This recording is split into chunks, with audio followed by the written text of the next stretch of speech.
I'm Michelle Reed, the Fairfax County Superintendent, and today I'm having an opportunity to speak with Heyman Bekele, who is a sophomore at Woodson High School. Go Cavaliers, right? Yeah.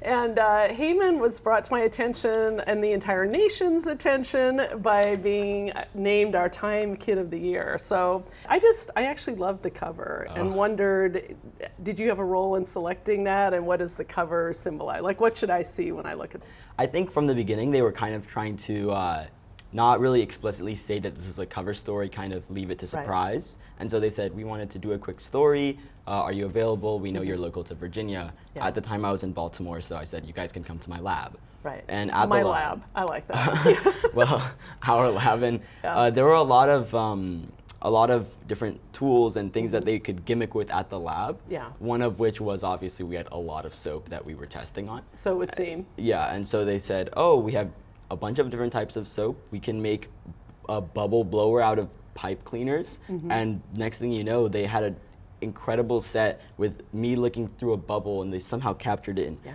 split second. It was an incredible photographer, of course, but the entire experience was so surreal and so wacky when I was actually doing it. But seeing the final product, it ended up looking incredible. So and what do you see when you see yourself looking through that bubble? Because you know, you've got your hand up there. It's pretty symbolic in some ways. Yeah, I there's a lot of symbolism behind the image. I mean, for one, the direct would just be that the bubbles in relation to the soap, skin cancer treating soap. Right. But then also I think it is a representation of, I guess, all of the things that every kid can just aspire to be. I'm kind of looking ahead, looking through the bubble, and it even looking at it now, it kind of serves as not only an inspiration, but also shows that you can continue growing, continue searching for new things to discover, to continue to work towards, with the entire, I guess, vibe of the cover being about science and innovation. And that's what I really hope to share as a message with that entire story.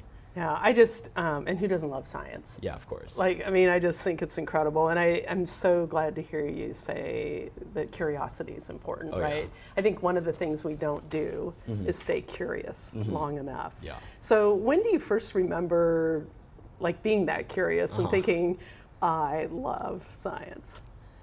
Oh my goodness, it's been a thing for so long. I was born and raised in Ethiopia, and even as a 2, 3, 4-year-old, I was given a lot of exposure to innovation and curiosity. My mom is actually a teacher in the county. I know, I can't wait to meet her. And my dad works for human resources, so it's not necessarily like they have jobs within the STEM field, but I guess a big part of STEM is not even the science, but the innovation, the curiosity, like you were saying. And I was so lucky to have that exposure from a really young age. And so for as long as I can remember, I've just had the opportunity to do these little experiments and learn new things and read so many different books and go to the library. So it's been a long time in the coming, and it definitely didn't start at cancer research. It came up brick by brick.